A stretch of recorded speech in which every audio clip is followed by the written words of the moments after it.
안녕하십니까. 저는 한양대학교 재학생이자 자유대학 대표 맡고 있는 김준희입니다. 먼저 자유민주주의 가치를 지키기 위해 우리보다 먼저 아스팔트에 나와 계시던 모든 어르신분들과 애국 시민분들께 감사의 말씀 전합니다. 저희 대학생들은 그러한 정신을 이어받아 지금 대한민국을 반국가 세력으로부터 지키기 위해 최선을 다할 것입니다. 재판소는 다음과 같은 10가지 위법사항을 저지르고 있습니다. 7일간 답변 기회를 보장 안 했습니다. 헌법재판소법에 따라 피소추인 변호인단은 7일간의 답변 기회를 보장받아야 하지만 헌재는 이를 완전히 무시한 채 소추 서류를 즉시 수신 간주로 처리한 후 공판 기일을 일방적으로 지정하였습니다. 맞습니다. 두 번째, 변론 기일 일방적 지정. 변론 기일은 피소추인 변호인단과 협의하여 정해야 하지만 헌재는 변호인단의 완전히 무시하고 일방적으로 변론을 진행하였습니다. 맞습니다. 세 번째, 수사 중인 서류 촉탁을 수용하였습니다. 헌재는 수사 중인 사건의 서류 송부 촉탁을 수용하여 심판의 중립성을 해치고 있습니다. 네 번째, 탄핵 소추 사유를 변경하였습니다.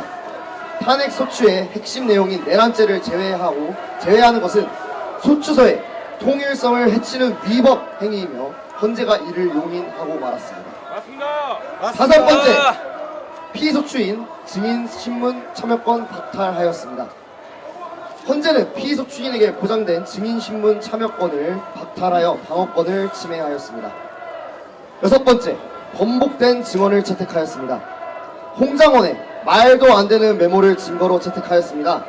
헌재는 주요 증인의 번복된 증언을 채택하고 진정성이 의심되는 홍장원의 메모에 대해 필적 감정 없이 증거로 채택하고 말았습니다. 맞습니다. 일곱 번째, 우리법 연구의 재판관들의 중립성이 의심되는 부적절한 행동들입니다.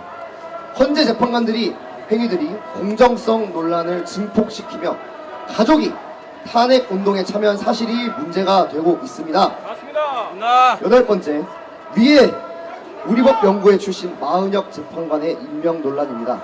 마은혁 재판관의 급속한 임명은 헌재의 중립성을 의심하게 하며 탄핵 심판을 제쳐두고 임명만 밀어붙이는 행위로 보이고 있습니다. 맞습니다. 아홉 번째, 한덕수 대행 탄핵안을 각하하지 않았습니다. 한덕수 권한대행에 대한 탄핵안이 요건을 충족하지 않음에도 헌재는 이를 각하하지 않고 절차를 강행하고 있습니다. 맞습니다. 마지막으로 열 번째, 졸속 심판 진행에 관한 건입니다. 박근혜 전 대통령 탄핵 때는 17차례 변론이 진행된 반면 윤석열 대통령은 10차 변론으로 마무리되어 졸속 재판으로 간주되었습니다. 대한민국의 헌법재판을 다루는 최고 기관인 헌법재판소에서 국가 통수권자인 대통령조차 이렇게 위법에 위법을 가하면서 심판을 진행하고 있는데 도대체 어떤 국민이 대한민국 법치주의를 신뢰할 수 있겠습니까? 맞습니다. 헌법재판관들은 법과 양심에 따라 재판을 진행하고 위법에 위법을 가한 사기 탄핵을 즉각 중단하십시오. 우리 대학생들을 끝까지 지켜볼 것이며 결코 두고 보지 않을 것입니다. 맞습니다. 뒤에 이어서 발언 진행하도록 하겠습니다. 그냥 바로바로 하시면 될 것 같아요. 네, 안녕하십니까. 한국외국어대학교 탄핵반대 시국선언 대표 한태원입니다. 네, 저는 이 시간 이 자리에 이어서 헌법재판소와 이런 탄핵 과정의 불공정에 대해서 말씀드리려고 합니다. 저는 선거관리위원회에 대해서 좀 더 강조하는 발언으로 진행해보도록 하겠습니다. 여러분, 선거관리위원회가 굉장히 불공정하게 운영되고 있다는 사실 아십니까? 네.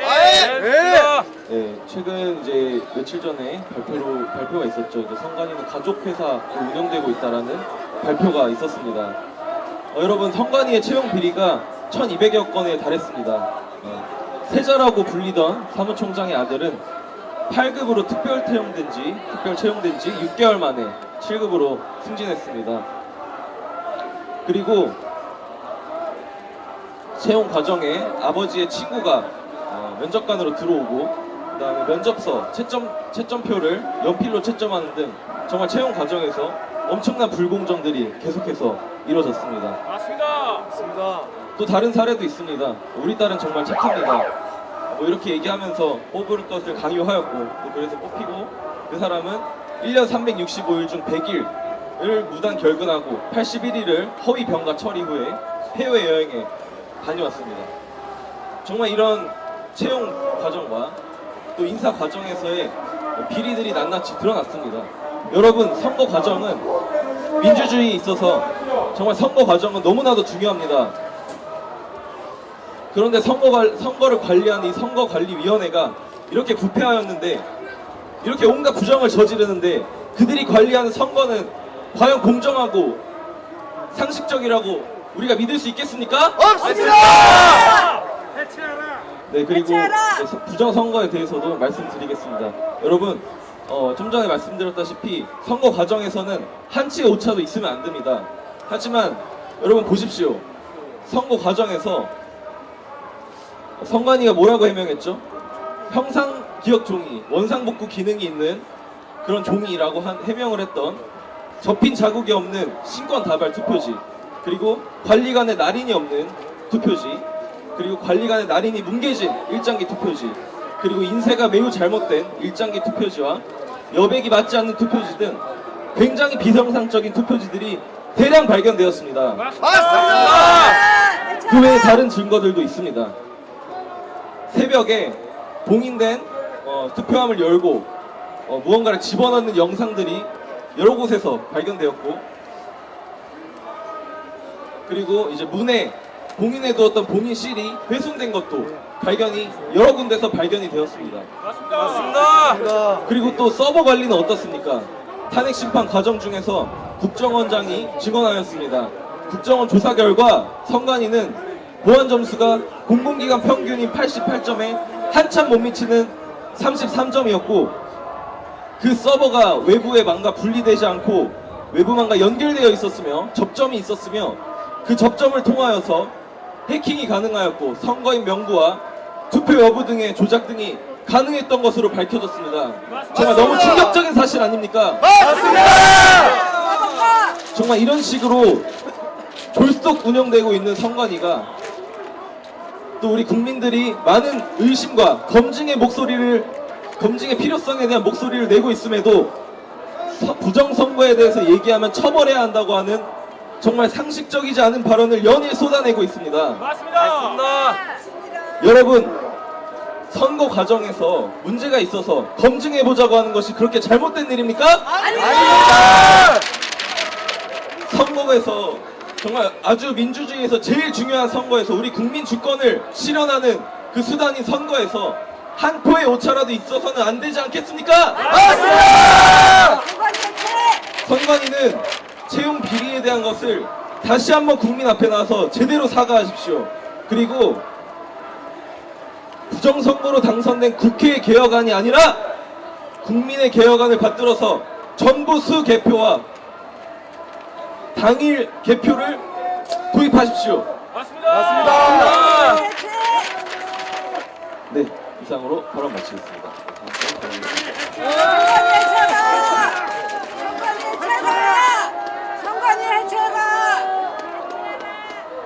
네, 안녕하세요. 저는 경북대 시국선언 연사로선 고수연입니다.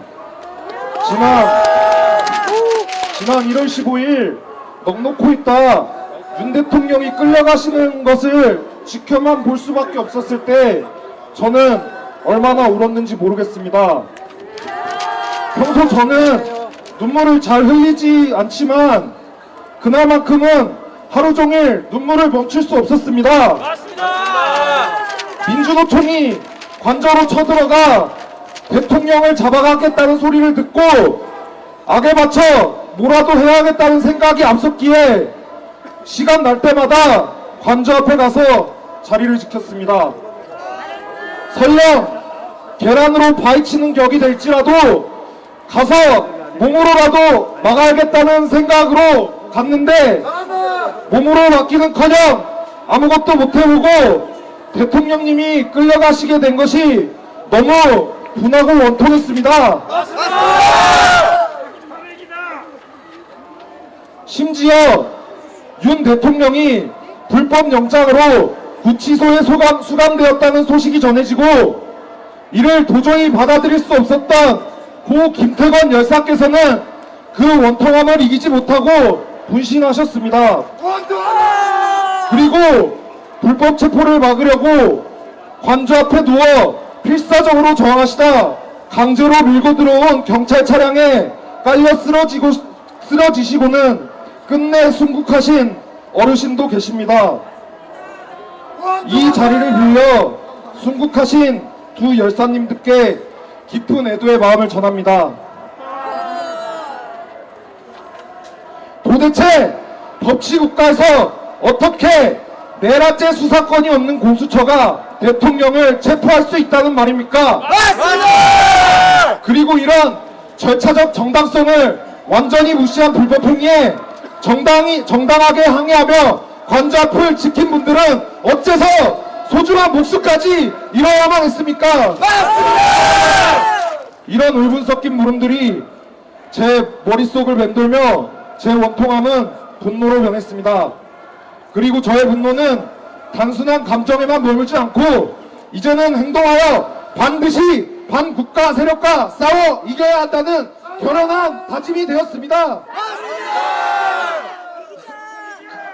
그렇게 독단적으로 경북대학교 이름을 걸고 윤석열을 규탄한다는 성명문을 낸 경북대 총학생회를 강력히 비판하는 글을 학교 커뮤니티에 올리는 것을 시작으로 저의 행동은 시작됐고, 행동하는 과정에서 점점 뜻을 함께하는 학우들이 모여 지국선언까지 성공적으로 진행시켰습니다.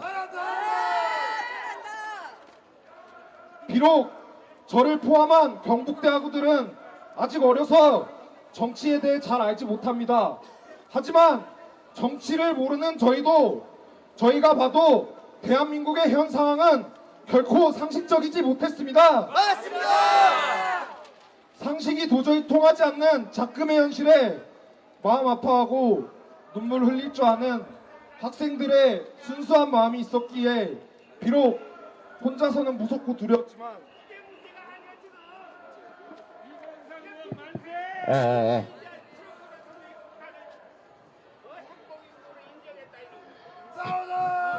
비록 혼자서는 무섭고 두려웠지만 마음을 한데 모아 외압에 굴하지 않고 행동할 수 있었습니다.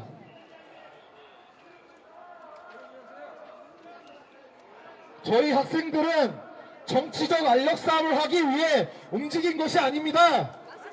그저 법치주의와 상식이 지켜지길 바랬을 뿐입니다. 맞습니다. 윤 대통령께서 자신을 내던지며 지키고자 한 것도 이와 별반 다르지 않을 것입니다. 맞습니다. 대한민국의 법치주의와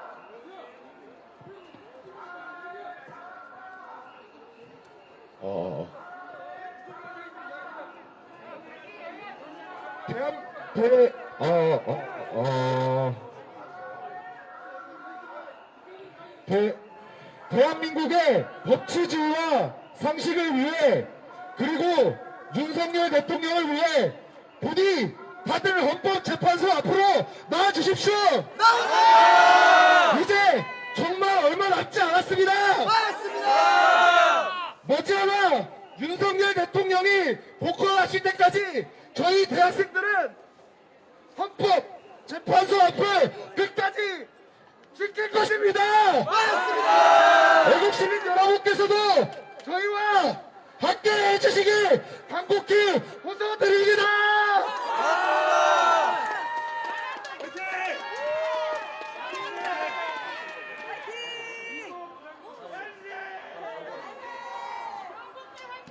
화이팅! 가자! 진실을 결정하였는다! 우리는 원칙과 법치를 지킨다! 안녕하십니까. 오늘 필리버스터에서 연사를 하게 된 전북대학교 및 전북권역대학교의 탄핵 반대시국선언 대표 이사야라고 합니다. 먼저 지난 전북연합선언 그리고 호남연합선언 그리고 제가 며칠 전 이곳에 쓰러졌을 때 감사하게도 너무나도 많은 분들께서 응원과 지원 그리고 격려의 말씀 보내주셨습니다. 한번 모든 분들께 감사의 말씀드리면서 오늘 연사 시작하려고 합니다. 자유민주주의의 가치가 훼손이 되고 있는 지금 지성인 여러분들의 목소리가 필요합니다. 저희는 역사의 기점에 서 있습니다. 강한 결의가 필요한 시기입니다. 대한민국의 자유민주주의 배가 침몰하는 위기 앞에 주저하고 망설일 시간이 없습니다. 지난 12월 3일 비상계엄이 있었습니다. 처음 뉴스를 통해 이 소식을 접했을 때는 너무나도 당황스러웠습니다. 하지만 이는 반나절도 지나지 않아 종료되었죠. 대통령이 비상계엄이라는 극단적인 조치를 선택한 이유는 무엇이었을까? 과연 우리나라가 그 정도로 심각한 상황에 직면해 있는지 의문을 품지 않을 수 없었습니다. 이후 대통령의 담화문을 통해 알게 된 우리나라의 현주소는 정말 참담했습니다. 우리나라는 1950년 6월 25일 북한의 기습낭침을 시작으로 3년간의 참혹한 전쟁을 겪었습니다. 그리고 이 6.25 전쟁은 이제는 어르신이 되신 참전용사 어르신들과 하늘의 별이 되어 전사하신 수많은 호국민들의 목숨을 건 투쟁 끝에 휴전으로 잠시 멈추게 되었습니다. 그런 전쟁의 벼 속에서 쑥대밭이 되어버렸던 이 나라가 현재는 전 세계 10위권의 경제대국이 되었습니다. 하지만 휴전협정 이후에도 북한의 수많은 도발 행위로 인해 우리는 실질적인 피해를 입어왔습니다. 당장 2000년에만 봐도 연평해전, 천안함 피격 사건, 대북 목함지뢰 사건, 남북 공동연락사무소 폭파 사건, 그리고 수많은 미사일 도발과 작년에는 오물풍선까지 북한은 우리 자유대한민국의 명백한 적국입니다!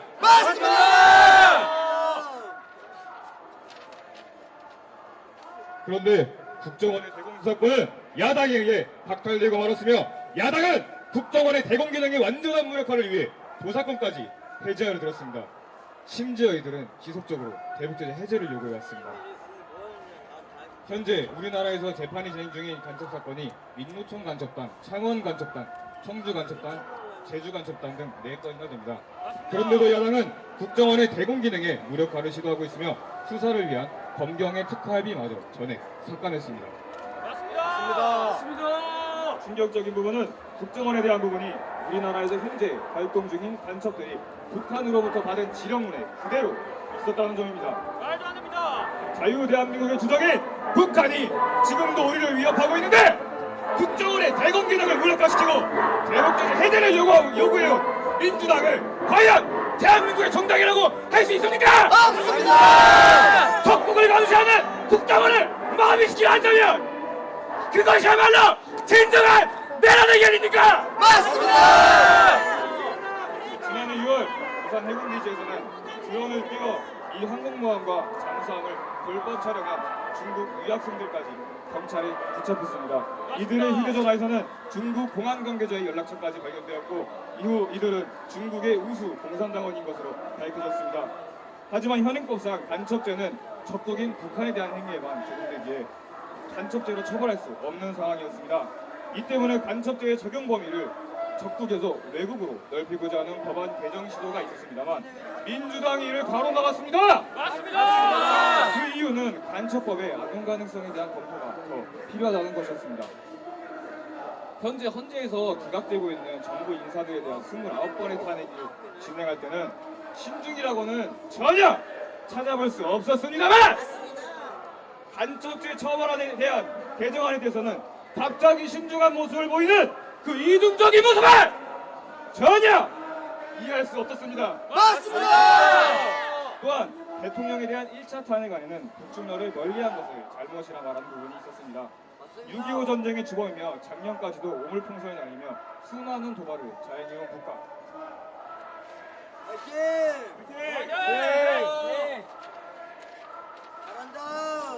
대한민국의 군사시설들을 불법 촬영하며 간첩 활동을 하는 것이 명백한 중국, 그리고 우크라를 침공한 러시아는 분노 조약으로 북한과 동맹을 맺은 국가입니다.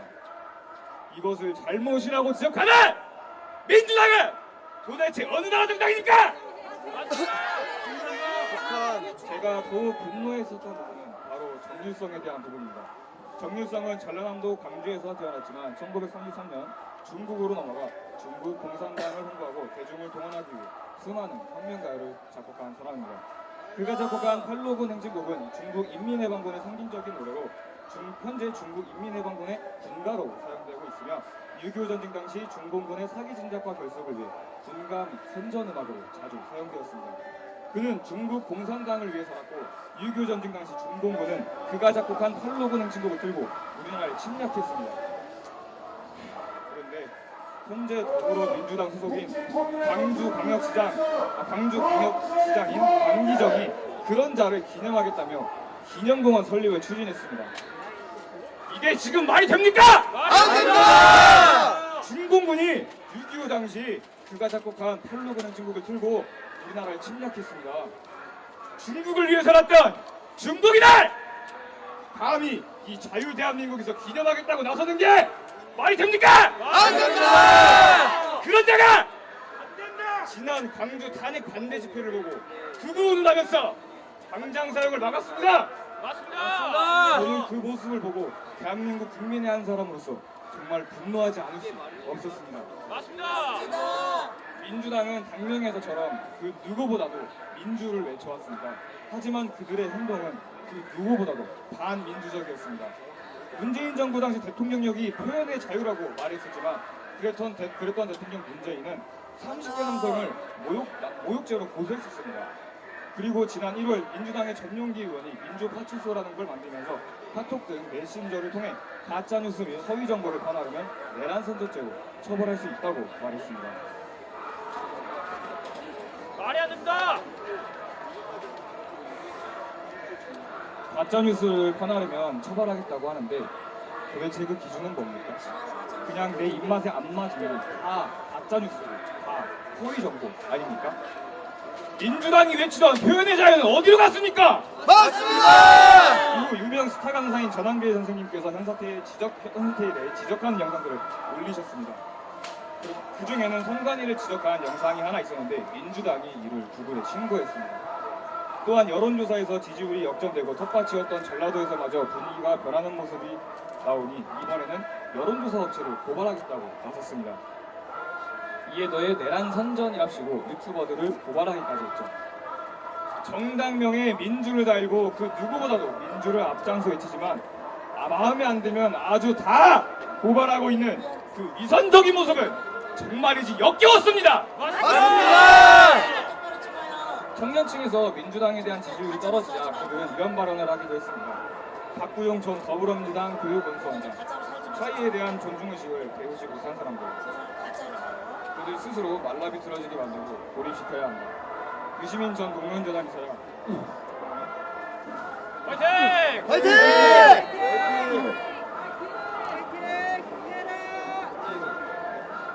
유시민 전 노무현재단 이사장, 난 니들이 쓰레기라고 말해주고 싶다.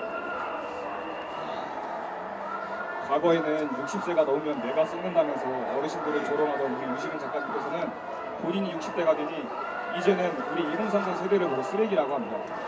저는 유시민 작가님을 포함한 민주당 정치인 여러분들에게 한 가지 물어보고 싶은 것이 있습니다. 당신들 입맛에 안 맞으면 그렇게 다 고발하고 조롱하는 게 당신들이 자랑하는 민주정신입니까? 말이 안 됩니다.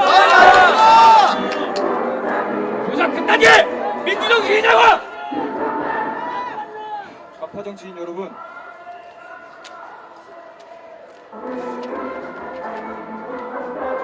당신들은 당신들을 지지하지 않는 우리 2030 세대를 보고 누구라고, 쓰레기라고, 악마라고 조롱해왔습니다. 맞습니다. 저는 특조권이 생긴 이후부터 당신들을 지켜봐 왔는데 제가 지금까지 느낀 당신들의 모습은 정말로 당신들이 한국인이 맞는지 하는 의구심을 들게 만들었습니다. 맞습니다. 이 땅의 자유를 사랑하는 정상적인 한국인이 대놓고 반미침국을 외치고 국정원을 마음이 시켜들며 간첩법 개정안을 가로막는 게 상식적으로 말이 됩니까? 안 됩니다! 심지어 북한의 지령문에는 국정원의 해체 분위기를 조성하라는 부분이 있었습니다. 이에 더해 천안함 사건 당시에는 음모론을 제기한 자들도 있었죠. 당시 문재인 새정치민주연합 대표 시절 그는 천안함 피격 사건을 새누리당의 안보무능의 선물이라고 말하기도 했었습니다. 화이팅! 제가 지금 문재인 씨에게 하나 묻겠습니다. 적국의 도발 행위로 인해서 46명의 대한민국 국민이 사망했는데 이게 지금 보수 정당이 안보 오는 부분이고요. 당신은 그 똑같은 말을 천안함에서 전사한 우리의 전우들과 우리의 선배들 앞에서 똑같이 말할 수 있습니까? 또한 문재인이 첫 판문점 회담 당시 김정은에게 남긴 그 USB 아래 담긴 내용은 3급 국가기밀에 해당하여 법원에서 정보공개 청구를 기각했다는 보도가 나왔습니다. 맞습니다. 그 USB 속에 담긴 내용이 국가기밀에 해당한다는 점 또한 정말 충격적이지만 만약 그게 국가기밀이 아니었다고 하더라도 아직 휴전 상태이긴 나라에서 적국에게 도움이 될 만한 정보를 넘긴다면 그것이야말로 진짜 이적행위 아닙니까? 맞습니다! 과거 통진당이 왜 해산을 당했습니까? 북한을 위한 이적 및 내란 행위를 준비하다가 국정원 행위에 적발되어서 해산당한 것 아닙니까? 맞습니다! 근데 이게 지금 우리나라 대통령이 할 짓이 맞습니까? 아닙니다! 말이 안 된다. 저는 그런 자가 자유 대한민국의 대통령이었다는 사실에 정말 참담함을 느꼈습니다. 또한 민주당의 이재명 대표는 현재 대북송금으로 재판을 받고 있습니다. 저는 이재명 대표에게 한 가지 물어보고 싶은 것이 있습니다. 우리 존경하지 않는 이재명 대표님 대북송금으로 재판받고 계시죠? 그런데 법관 기피 신청을 하셨더라고요. 이거 법관 기피 신청 최근에 우리나라에서 진행 중인 간첩 사건에서 피고인들이 재판 지원하려고 쓰던 방식인데 맞습니다. 이거 똑같이 쓰고 계시네요. 이재명 대표님 쫄리세요? 결백하시면 시원하게 재판받고 결백함을 증명하면 되는 것 아닙니까? 맞습니다! 그리고 이런 발언도 하셨었죠? 선대들, 우리 북한의 김정일 또 김일성 주석의 노력들이 폄훼되지 않도록, 훼손되지 않도록 애써야 할 것입니다. 맞습니다. 이재명 대표님, 우리나라를 침략한 북한의 수배들이 도대체 무슨 노력을 어떻겠습니까? 당신들이 진짜 한국인이 맞습니까? 아닙니다! 이딴 짓거리를 해온 당신들의 도대체 적부의 간첩들과 다른 게 뭐가 있단 말입니까? 맞습니다!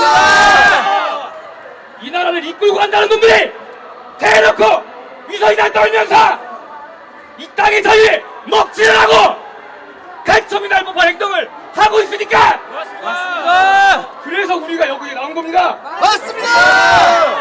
저는 얼마 전 의정부에서 있었던 탄핵 강대 집회에서 우연히 6.25 천정명사 어르신을 만나게 되었습니다. 만약 천정명사 어르신들께서 이 나라를 이제 희생하셨던 모든 국민들께서 화이팅! 이러한 현실을 보신다면 뭐라고 하시겠습니까? 정당명에 민주를 붙여놓은 거대 야당이 저 북괴놈들에게 돈이나 퍼주고 대통령이라는 자가 저 북괴놈들에게 국가기밀을 넘긴 사실을 이 나라를 지키기 위해서 희생하셨던 후국 영령들께서 알게 되신다면 뭐라고 하시겠습니까? 맞습니다. 이게 지금 한국인이 할 짓 맞습니까? 아닙니다! 마지막으로 현재 들으십시오. 불과 며칠 전 지난번에 곽종근 특수전사령관이 회유당한 저항이 담긴 녹취록까지 공개되었습니다. 맞습니다. 이미 핵심적인 증언이었던 곽종근 사령관의 진술은 모두 엇갈렸고 홍장원의 증언 역시 그랬으며 그는 국정원의 블랙요원이었다는 사람이 이 중요한 사태에 대해 이 중요한 사태의 핵심적인 증거의 원본은 버렸으며 자기도 못 알아본 글씨를 본인의 보좌관에게 대신 쓰라고 시켰다고 했습니다. 이미 핵심적인 증언들은 모두 엇갈렸고 회유정황까지 나왔으며 핵심적인 증거 또한 진정성이 의심되는 가운데 무엇보다도 소초한 핵심이었던 내란죄를 막상 탄핵 심판에서 제외한 당신들은 이미 형사소송법 298조 제1항을 어겼습니다. 만약 이번 탄핵 정국이 이념으로 끝나게 된다면 헌법재판소는 정말 가루가 되어서 사라지게 될 겁니다. 맞습니다.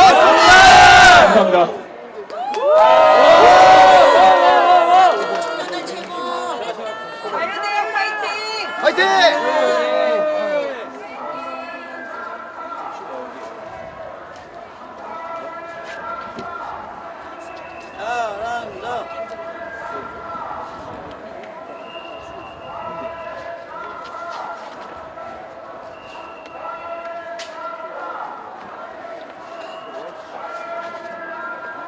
안녕하십니까?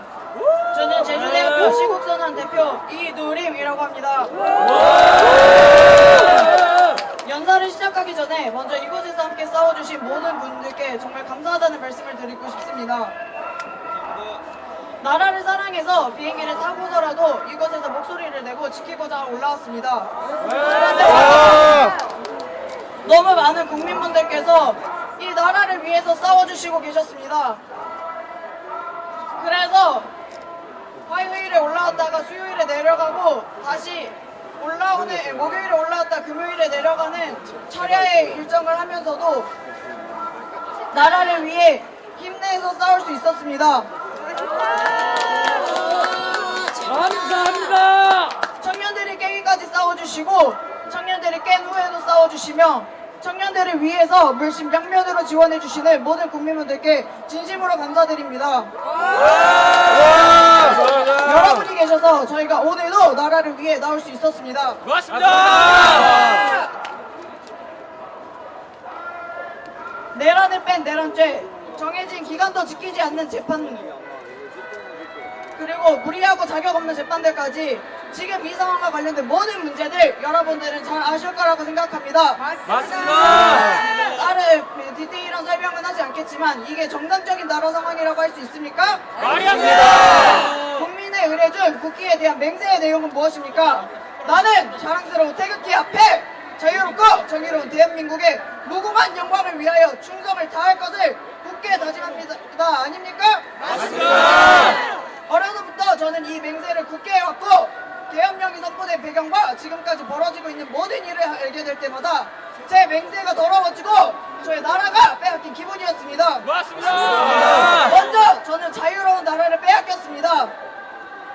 계엄령이 선포되고 나서 이 계엄령이 왜 선포되었는지를 모두가 알기도 전에 민주당은 이것을 내란이라고 프레임을 씌웠고 모든 국민들이 내란으로 인식하게 하였습니다. 맞습니다. 유튜버들이 진실을 알리고자 목소리를 내었지만 그들에게 극우라는 프레임을 씌웠고 이것에 대해서 알고 깨어나는 모든 국민들에게 또한 극우 프레임을 씌워서 이것에 대한 정보를 알지 못하게 하였습니다. 맞습니다.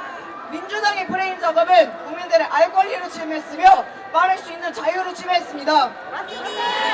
내가 내 나라를 사랑해서 나라의 모든 모습이 잘못되었다고 말하는 것이 잘못된 것입니까? 아닙니다. 나라의 잘못된 것을 알 수 있는 자유가 우리에게 있지 않습니까? 맞습니다. 나라를 위해서 싸운다고 올라왔을 때도 제 주변은 그것에 대해서 존중해주는 것이 아니라 나라에 어떤 상황이 있는지를 알지도 못하고 오히려 저를 극우 프레임으로 몰았습니다. 말이 안 됩니다. 우리의 자유는 내가 원하는 말을 말하고 이 나라의 잘못된 것을 알고 잘못된 것을 말할 수 있는 것입니다. 맞습니다. 그런데 저는 이 자유를 진정한 내란범인 민주당 때문에 빼앗겼습니다. 맞습니다. 두 번째로 저는 저의 정의로운 나라를 빼앗겼습니다. 제가 배운 대한민국의 정의는 사법부는 모든 것을 독립해서 정의로운 재판을 내리는 것이고 헌법재판관은 가장 위에 있는 재판소로서 그 중립을 지키는 것이었습니다. 맞습니다. 그러나 나라를 팔아먹는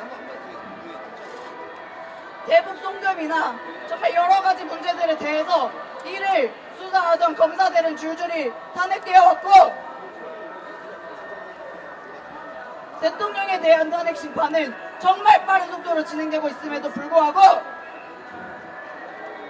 나라의 안보를 위협하는 모든 재판들은 지연되고 있습니다. 맞습니다.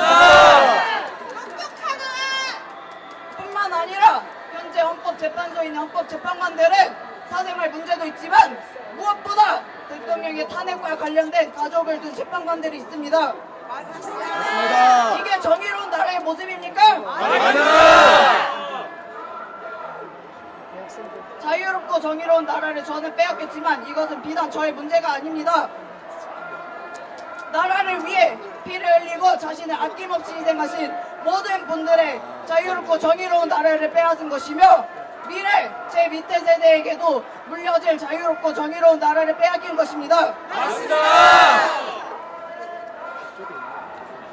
저는 계엄 이후에 이에 대해서 더 자세히 알게 되었지만 대통령께서는 이것을 먼저 아시고 자유롭고 정의로운 나라를 우리 다음 세대에게 주기 위해 계엄령을 선포하셨습니다. 맞습니다. 대한민국의 자유와 정의를 회복하기 위해서는 윤석열 대통령 외에는 대안 없습니다. 맞습니다. 그래서 우리는 대통령의 복귀가 꼭 필요합니다. 맞습니다. 그것은 이 나라는 제가 평생도록 맹세한 자유롭고 정의로운 대한민국이기 때문입니다. 맞습니다. 그래서 헌법재판소에게 강력히 요구합니다. 대통령에 대한 올바른 판결을 내려서 우리가 지금까지 지켜오고 이 청춘들이 자신의 몸을 희생해가며 시간을 희생해가며 지키고자 했던 자유롭고 정의로운 대한민국을 만들 수 있도록 올바른 판결을 내리길 간곡히 요구합니다.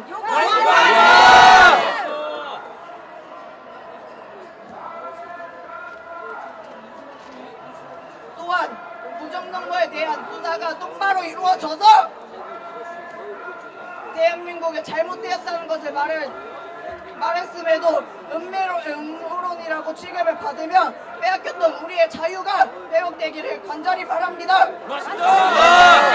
그래서 헌법재판소는 자신의 정치적인 경향가 아니라 자신이 추구하는 바가 아니라 법에 입각하여 제대로 판결을 내려야만 합니다.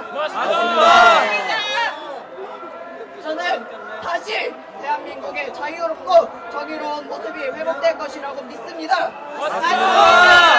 그 나를 위해서 저는 끝까지 싸워갈 것이며 정말 걸어서부터 맹세한 대로 충성을 다할 것입니다.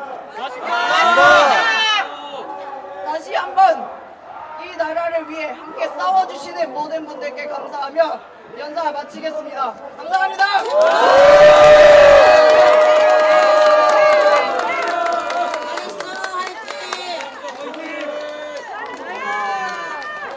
만나서 반갑습니다. 저는 경희대학교에서 반국가 세력 파트를 맡아 시국선언 연설을 맡았던 22살 성태인이라고 합니다. 제가 오늘 준비해왔던 내용도 있었는데요. 제가 저희 학교에서 말씀드렸던 내용과 많이 겹치는 부분도 있고 앞분들이 너무 일목요연하게 정리를 잘 해주셔서 저는 오늘 저와 또 이 자리에 나와 있는 청년분들 또 저희를 비롯한 10, 20, 30 세대의 마음을 제가 대신 전하고자 하는 마음을 담아서 이 자리에서 목소리를 내려고 합니다. 여러분께서는 저희 청년들이 왜 지금 이 자리에 나와 있다고 생각하시나요? 저희가 과연 일부 언론들과 그 정치인들이 주장하는 대로 처음부터 보수당을 지지하고 처음부터 윤석열 대통령을 좋아하고 처음부터 극우라고 몰리고 처음부터 사이비라고 몰리는 사람들이었을까요? 저희는 대단한 것을 바라는 게 아닙니다. 저희가 어른들에게, 기성세대에게, 정치인에게 바라는 것은 거짓말, 부패, 비리, 속임수가 아니라 정직하고 공정하게 정의를 추구하는 모습을 보여주는 것 단 하나였습니다. 그런데 저희가 그럴 거라고 믿고 지지해오고 뽑아왔던, 지켜봐왔던 그 사람들을 지난 몇 년, 10년, 수십 년간 저희를 속이고 기만하고 또 이용해왔습니다. 그 사람들은 누구보다 저희를 위하는 척하면서 뒤로는 누구보다 저희를 이용하고 있었습니다. 그 사람들은 항상 누군가를 위하는 척 해왔습니다. 청년을 위하는 척, 여성을 위하는 척, 장애인을 위하는 척, 소수자를 위하는 척, 전라도를 위하는 척. 그러면서 그 사람들은 이권만 이용하고서 그들을 진정으로 챙기는 모습은 보이지 않았습니다. 여러분, 대한민국의 제19대 대통령, 너무나 부끄러운 제 선배 문재인 전 대통령을 기억하십니까? 기억합니다. 그 시대를 기억하면 치가 떨립니다. 농반반 진단반으로 청년들 사이에서 대한민국에서 가장 많은 보수 지지층을 만들어낸 사람이라는 말이 돌 정도입니다.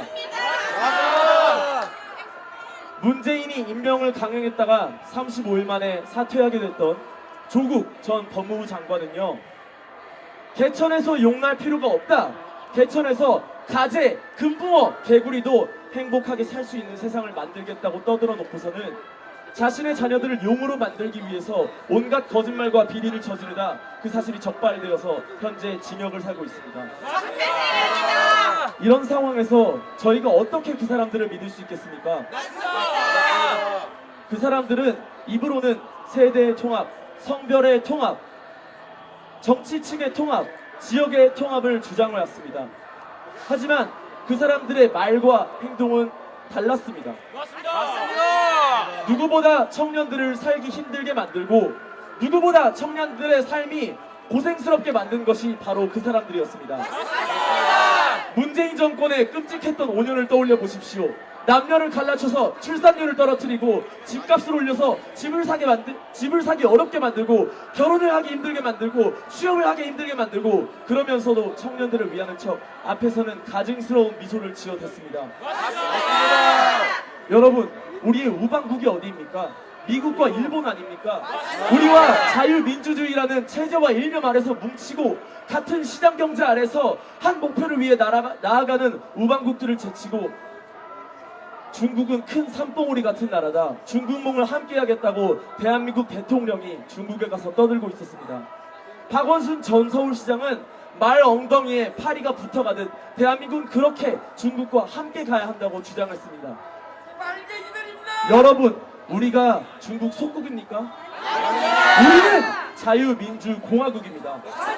우리는 주권이 있는 자유민주공화국에서 살아가는 자유국민들입니다.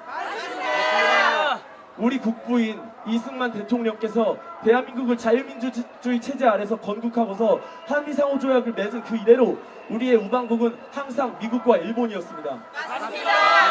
그런데 지금까지 우리나라의 6.25 전쟁에 개입해서 자유통일을 막아놓고 수많은 우리 국민들을 학살하고 정치에도 간섭하고 북한을 도와 우리나라의 통일을 막고 자유를 방해하고 있는 그 중국과 북한 앞에서 왜 대한민국 대통령과 왜 대한민국의 거대 야당 정치인들이 머리를 조아리며 파리처럼 구는 것입니까? 제가 정말 싫어하는 사람이지만요, 조국 전 법무부 장관이 자기 트위터에 남겼던 말 중에서 저의 뇌리 속에 정말 깊게 박혀있는 말이 있습니다. 파리가 앞발을 빌 때 사과하려는 것이라고 착각하면 안 된다. 파리가 앞발을 빌 때는 다음 비행을 준비할 때이다 라는 말입니다. 저희는 지난 십수년간, 그걸 넘어서 수십 년간 저희 세대뿐 아니라 40, 50, 60, 70 세대 부모님들, 어른들, 어르신들까지 속아왔던 경험으로 미루어 보아 더 이상은 이 사람들을 신뢰할 수 없다고 판단합니다. 더 이상은 이 사람들 앞에 속을 수 없다고 판단합니다. 더 이상 이 사람들이 떠드는 듣기 좋은 소리 앞에 홀리지 않겠다고 맹세합니다.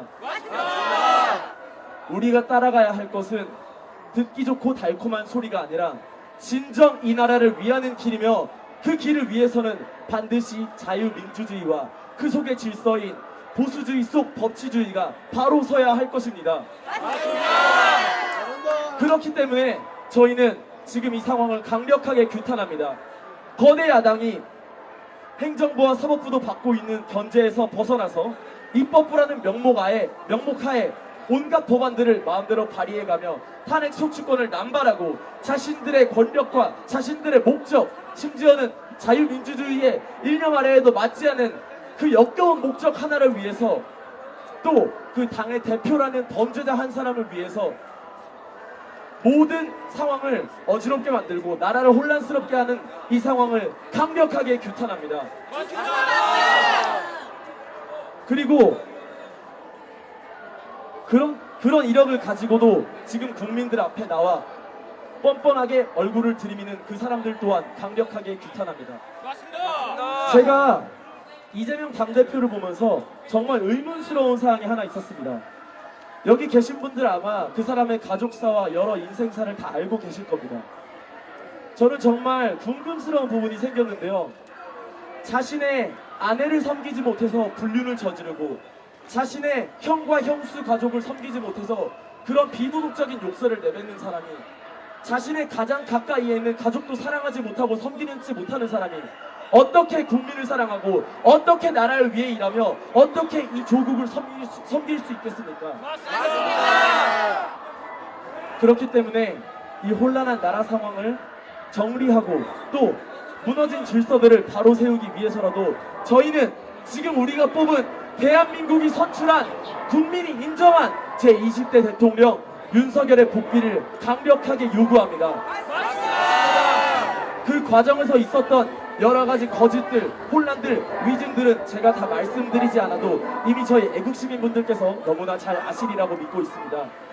그렇기 때문에 모든 사실과 법리에 입각해서 헌법재판소에서는 정말 법치에 입각한 대한민국을 살릴 수 있는 판단을 내려주시기를 간곡히 부탁드립니다.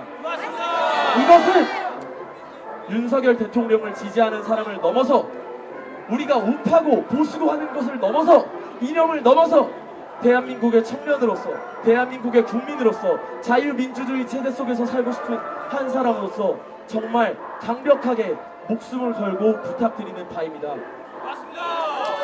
부디 여야를 막론하고 정치인들과 헌법재판관들께서는 청년들이 이 자리에 나와 이렇게까지 노력하고 있는 모습들을 다시 한번 되돌아보시면서 그들이 어떻게 이렇게 변하게 되었는가, 그들이 어떻게 이런 목소리를 내게 되었는가, 이 나라가 어떻게 우리를 이렇게 만들었는가를 다시 한번 되돌아보시기를 간곡히 부탁드립니다. 다시 한번 제 목소리를 들어주셔서 감사합니다. 경희대학교 성태인이었습니다.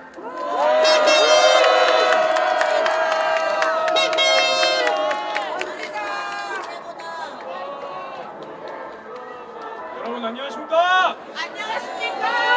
여러분, 날씨가 풀리고 정의와 상식도 곧 드러나고 있습니다. 제 소개를 간략히 드리면 저는 중앙대학교 첨단영상대학원에서 영화를 전공하고 있는 24학번 이승재입니다. 여러분 저는 논문 심사를 제치고 이 자리에 나왔습니다. 저는 3월 3일 중앙대학교 탄핵반대 시육서를 마쳤습니다. 여러분 숭실대, 총신대, 동작구 대학생들까지 일어났고 지금 전국의 대학생들이 탄핵 반대를 외치고 있습니다. 저는 이 자리에 저희 탄핵 반대에 서명해 주신 중앙대학교 학우 및 동문들의 목소리를 대신 내주기 위해 이 자리에 섰습니다. 자, 여러분 저는 전라남도 순천 호남 출신입니다. 저는 박근혜 탄핵을 외치며 촛불을 들었고 새누리당이 싫다, 자유한국당이 싫다를 거하게 외쳤던 사람입니다. 전교조 교사들에게 잘못된 이념과 역사를 배웠고 선동당하며 이번 역시 윤석열 대통령의 정책을 비판해왔던 사람입니다. 하지만 이번 12.3 계엄으로 저는 개몽됐습니다. 대한민국의 헌정 질서가 무너지고 법치주의가 무너지며 삼권 분립이 무너지고 있다는 것을 알게 됐습니다. 한마디로 대한민국 내 잠재된 진실이 수면 위로 떠올랐고 나아가 더불어민주당의 거짓과 가면, 위선, 왜곡과 모순 등의 일체가 밝혀진 겁니다. 맞습니다. 계엄 직후 민주당은 윤석열 대통령의 비상계엄을 뭐라고 했습니까? 내란이라고 했죠.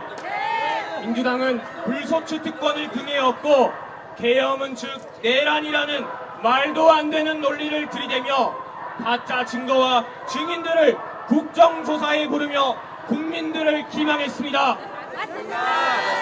여러분, 비상계엄은 헌법에서 보장된 대통령의 권한입니다.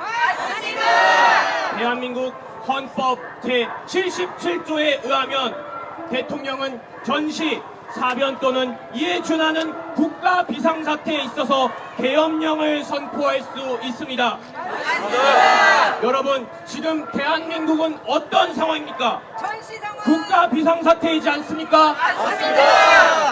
여러분, 그들이 민주주의를 훼손한다고 말한 계엄 포고령 문항들은 1979년 부마 민주항쟁 비상계엄 포고령과 동일하며 판례 81도 항공사를 보면 1981년 사법부에서 합헌으로 인정받았으며 국회의원의 정치활동을 금한다는 건 절대 국회의 특권을 침해하지 않는다고 밝혀졌습니다. 맞습니다. 사법부가 합법으로 인정한 포고령을 이제야 위헌이라고 꼬집으며 내란으로 선동머리를 하는 게 민주당 작자들입니다, 여러분. 맞습니다. 이재명은 윤석열 취임부터 70번이나 탄핵을 외쳤던 사람입니다. 그가 진정 국가를 생각하고 일을 한다고 생각하십니까? 이재명과 민주당 작자들은 계엄 이퀄 내란이라는 공식을 내세웠습니다. 여러분, 내란이 뭡니까? 국가 대권과 헌법의 통치력을 저해하려는 행위입니다. 이번 12.3 계엄은 국무회의 절차도 거쳤고 실탄도 없었으며 국회를 통제하지도 않았습니다. 여러분, 상식적으로 생각해 보십시오. 단 200명의 군인으로 국회 안에 있는 1000명의 의원과 보좌관을 끌어내리는 게 상식적으로 말이 됩니까? 안 됩니다. 여러분, 이재명과 국회의장 우원식은 뻥 뚫려 있는 정문을 두고 월담을 하였으며 안기령은 실탄도 없는 총을 붙잡고 난리 부르스를 폈습니다. 이들은 이전부터 김용현 전 장관한테 계엄을 할 것이냐는 말을 수도 없이 한 작자들입니다. 계엄을 한다는 정보를 이미 알고서 쇼를 벌인 거 아닙니까? 아직 아무런 결과도 없는데 내란 수계라고 말하는 이들 우제 추정의 원칙을 어겼습니다. 의원증만 있으면 국회 출입이 가능하다는 최민희 의원의 텔레그램이 떴고 2시간 만에 본회의를 열어 국회의 특권인 비상계엄 해제권을 발의했고 비상계엄 해제 요구를 결의했으며 윤석열 대통령은 이를 수용하고 해제했습니다. 아주 짧은 기간의 비상계엄에서 이재명은 킬링필드라는 말을 내세우고 홍장원 국정원 1차장과 곽종근 사령관을 외유시킴으로써 체포조, 케이블타이, 다이소에서 산 망치, 탱크, 실탄, 특수부대와 같은 카더라식의 가짜 뉴스들을 유포했습니다. 지금 저희 부모님은 이를 모두 믿으며 제 아들이 구글하며 절연을 외치셨습니다. 저희 2030 청년 대학생들은 감성에 지배되는 게 아닌 이성적으로 해당 상황을 바라보고 있습니다. 삼중자를 지닌 곽종근 요원은 요원을 끌어내라는 말을 의원으로 둔갑하고 홍장원 1차장은 박선원 의원과 짬짬이하여 갑자기 등장한 메모가 4개가 되더니 최초의 메모는 지렁이보다도 못한 상황입니다. 맞습니다. 이런 기적의 홍장원체 새로운 문자를 창조했습니다, 여러분. 맞습니다. 이걸 보고 어떻게 정서할 수 있겠습니까? 맞습니다. 신들림이라도 든 겁니까? 홍장원 메모 필체가 박선원 필체라는 게 밝혀졌습니다, 여러분. 맞습니다. 그들은 박종근을 회유하고 국정원에서 잘린 홍장원으로 내란을 공작했으며 이것이야말로 진정한 국가 전복입니다. 맞습니다. 우리는 감정과 촛불, 선동으로 동요돼 박근혜를 탄핵시킨 주요 장본인입니다. 맞습니다. 국민 주권을 보여줄 수 있는 건 투표이고 한 표 한 표 행사에 뽑은 대통령을 탄핵시킨다는 건 사상 초유의 일입니다, 여러분. 맞습니다. 이제는 민주당이 탄핵을 수십 번 해내다 보니 탄핵이 너무나도 쉽게 나오는 상황입니다. 맞습니다. 12.3 비상계엄은 국무회의를 거친 합법이고 이에 대한 회의록도 나왔습니다. 또한 헌법에서 규정한 대통령의 권한이며 고도의 통치행위입니다. 맞습니다. 아무런 사상자가 없는 평화계엄에 내란과 그리고 외환까지 들먹이며 탄핵 소추안을 발의했고 헌정사상 초유의 대한민국 대통령을 체포했으며 구속영장을 발부했습니다. 문재인 정권 때 생긴 공수처는 수사권이 없는데 직권남용을 빌미로 내란의 여지를 발견했다며 체포영장을 발부했습니다. 하지만 여러분, 대통령은 불소추 특권을 지녀 직권남용으로 수사할 여지도 없습니다. 맞습니다. 말장난하는 공수처는 중앙지법에서 기각됐는데 사법카르텔 우리법 연구회가 한가득인 서부지법이라 영장 쇼핑을 하였으며 국회 계엄군보다 훨씬 더 많은 수천 명의 경찰을 동원해 윤석열 대통령을 체포했습니다. 이때도 민주당 의원들은 총알을 맞더라도 윤석열 대통령을 체포하라는 무책임한 소리를 해댔습니다. 서부지법의 영장은 가관입니다, 여러분. 맞습니다. 국가 기밀 시설을 수사할 수 없는 헌법 110조와 111조를 예외 사항으로 뒀으며 딱불로 인감을 붙여 공문서를 위조했고 한마디로 위법의 위법, 위법을 저지른 무법의 상황을 저희는 목도했습니다. 맞습니다. 여러분, 공수처장 오동은 구속해야겠죠? 네. 여러분, 언론에게도 한 말씀 드리겠습니다. 진실을 왜곡하며 언론의 중립성은 개나 줘버린 지 오래입니다. 맞습니다. 민주당과 결탁하여 그들이 원하는 방향성으로 국민들의 눈과 귀를 닫고 있습니다. 맞습니다. 이러니 사람들이 유튜브를 보고 진실을 말하는 자들에게 구구라는 타이틀을 달며 민주당과 함께 내란 동조와 선동을 일삼고 있습니다. 맞습니다. 여러분, 유튜브는 기존 언론이 가렸던 진실을 들춰내주는 역할을 하고 있습니다. 맞습니다. 언론은 반성하고 기능을 개선시켜야지 국회와 결탁하지 마십시오. 반성합니다. 이제 사람들이 누가 뉴스를 보겠습니까? 맞습니다. 본인들의 아젠다와 맞지 않아 윤석열 대통령의 업적들을 싹 다 묵살시키고 게이트키핑 시켰습니다. 맞습니다. 윤석열 대통령은 대표 간첩 전 문재인 대통령이 저질렀던 경제 문제를 청산시키려 노력했으며 대한민국 역사상 무역 규모 최대 실적을 기록한 것이 윤석열 대통령입니다, 여러분. 맞습니다. 그리고 GDP 10조를 갉아먹고 1년간 일자리 17만 개를 없앤 민주노총의 당원수를 무려 22만 명을 줄였습니다. 민노총은 현재 간첩이 5명이나 잡혔고 계속적으로 미군 철수와 양곡법 개정과 같은 악법을 주장하는 반국가 세력입니다, 여러분.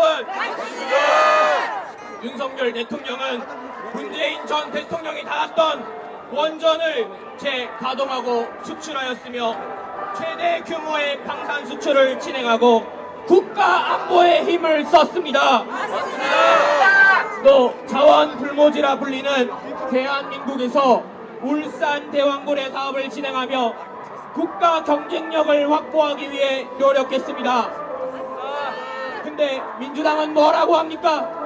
문재인 48조 원을 들여 태양광 판넬, 신한예상 풍력단지와 같은 중국에다가 퍼주는 신재생 사업에는 함구하고 지출 결과가 나오지도 않았는데 왜곡 보도하고 있습니다. 민주당과 언론은 반성하십시오. 48조 원을 날렸는데 500억이 아깝습니까? 맞습니다. 민주당과 좌편향의 언론 때문에 저희 부모님은 아직도 선동됐습니다. 아이고야. 저희 아버지는 광주에 계시는데 광주 기아 공장에 간첩이 잡혔는데 검사가 매수됐다고 간첩은 가짜 조작이라고 말하고 있습니다. 아이고야. 아직도 선동됐고 제 아고들과 지인들도 지금 모르고 있는 실정입니다. 아이고야. 여러분, 제가 목소리 높여 외칩니다. 대한민국 간첩이 있고요. 반국가 세력이 있고요. 맞습니다. 저는 듣는 말과 여론 다 거짓말일 수도 있고 선동일 수도 있는 겁니다. 맞습니다. 광우병과 후쿠시마 오염수를 통해 반미와 미군 철수, 동북아시아의 관계를 위해 필요한 자유진영 한일 관계를 갈라치기와 공격을 하며 국가 안보를 망가뜨리려는 민주당 작자와 그 대표 이재명 당장 구속하고 전룡인 특권을 버리십시오.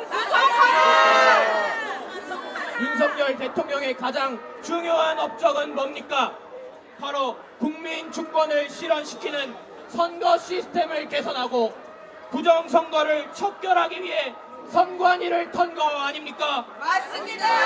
전 세계적으로 중공 개입의 선거는 만연해 있습니다. 시팡 및 미국 외신에서는 한국에서 중국, 북한 스파이가 만연해 있다고 발표했습니다. 아이고야. 저희는 자유민주주의를 수호하기 위해 정신 차려야 합니다. 맞습니다. 선거관리위원회는 어제 3월 4일, 그저께 3월 4일 대국민 사과를 했습니다. 800건의 채용 비리가 있었고 감사원의 보고서에 따르면 계속적인 자녀 채용이 들어왔는데 선관위는 뭐라고 합니까? 관습적인 절차라고 말했죠. 또한 이들은 잠시 일을 쉬게 하다 가라앉으면 다시 복귀시키려는 국민들을 기망하는 상식적이지 않은 행동을 벌이고 있는데 상식과 정의를 추구하는 2030 청년들이 이를 보며 어떤 생각을 하겠습니까? 선관위 괜찮다. 시간이 없어 마무리하도록 하겠습니다. 우리는 시간이 많다. 계속해라. 마지막으로 제가 예술을 하는 영화인으로서 예술인 분들께 한 말씀 드리겠습니다. 여러분, 나라가 망하면 사람들은 살기 팍팍한데 영화를 보고 예술을 향유하겠습니까? 맞습니다. 저희는 그동안 반미, 친북, 잘못된 역사관들을 영화와 픽션을 통해 배워왔습니다. 맞습니다.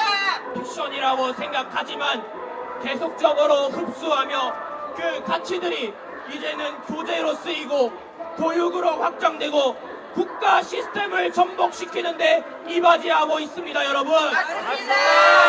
나라가 건강해야 K-팝이 있고 오징어 게임이 있는 겁니다. 맞습니다. 예술인들이 먼저 일어나 자유민주주의를 지켜야 합니다. 맞습니다. 자유민주주의라는 이승만 대통령이 지켜낸 이 가치를 우린 수호해야 합니다. 맞습니다.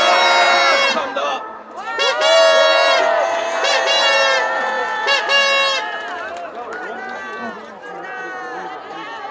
네, 안녕하십니까. 저는 처음 보시죠?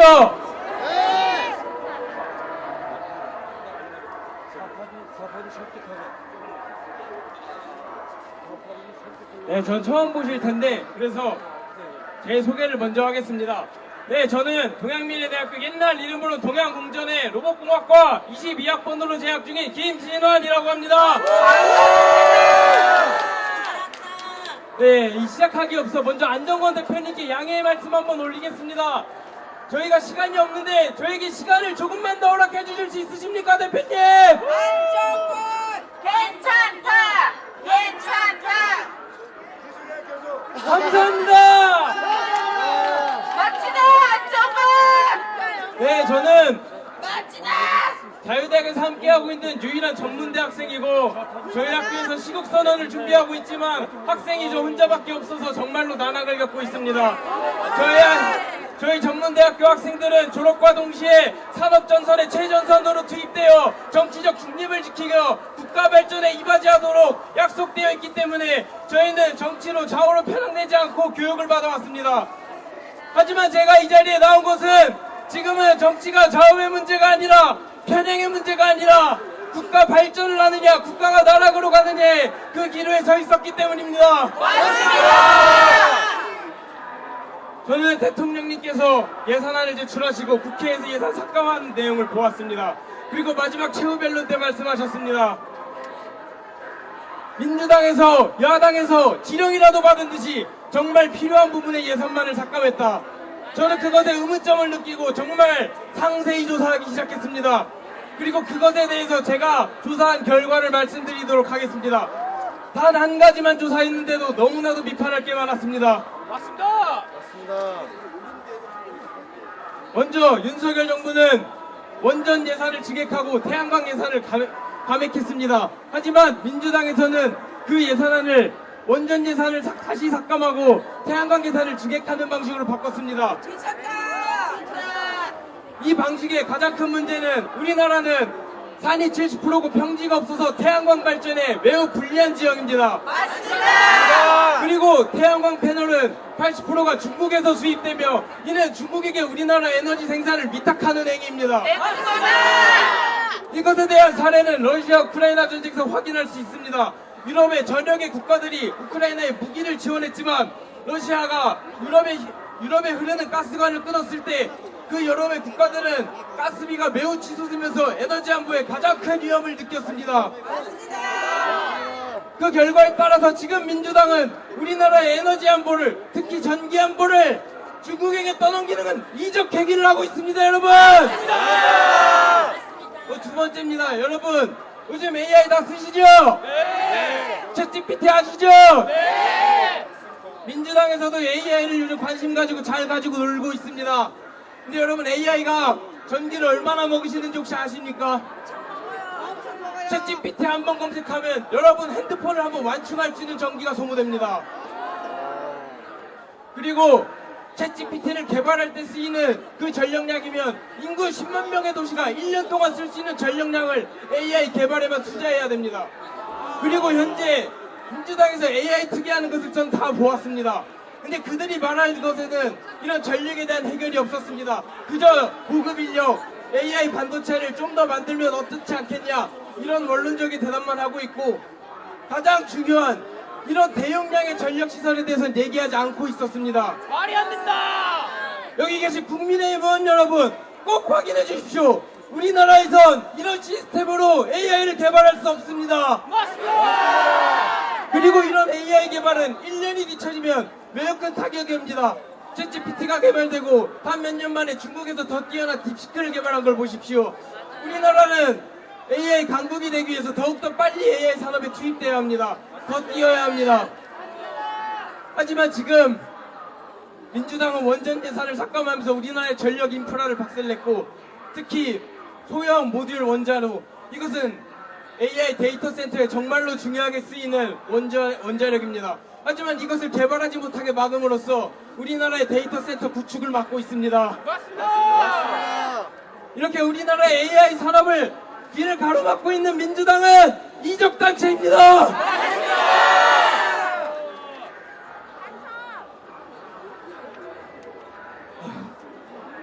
그리고 저는 이제 여기 계신 학우분들과 어른분들께 정말 간곡히 하나 부탁드리고 싶은 것이 있습니다. 저희 동양미래대학교는 사실 운동권 학생들에게 정말 가슴 아픈 역사를 가지고 있습니다. 서울종인이란 학우 선배분이 계셨습니다. 이분이 운동권 학생분에게 고문치사를 당하셨습니다. 고문당하다 죽으셨어요. 그리고 그때 그 운동권 학생들은 그 사실을 숨기기 위해서 옷을 버리고 검찰 앞에서 위증을 하면서 자신들이 살인했다는 사실을 숨겼습니다. 그렇게 우리 동양미래대학교 선배분을 죽였던 민주당은 지금 그 운동권은 우리나라를 고문하고 있고 우리나라를 죽이려 하고 있습니다. 맞습니다! 저는 이 운동권을 용서할 수 없어서 저희 취업 시장이 굉장히 위험함에도 불구하고 이 자리에 나왔습니다. 멋있다! 그리고 저희 학교 추구하는 가치 영단어입니다. Design your future. 너의 미래를 디자인해보렴, 설계해보렴. 제가 원하는 미래는 여기 계신 여러분들과 함께 자유민주주의 구축하고 이런 썩어 빠진 근로 시스템 다 척결하고 운동권 척결한 곳에서 정말 화목하게 살고 싶습니다. 그리고 전문대 학생들아, 일어나자!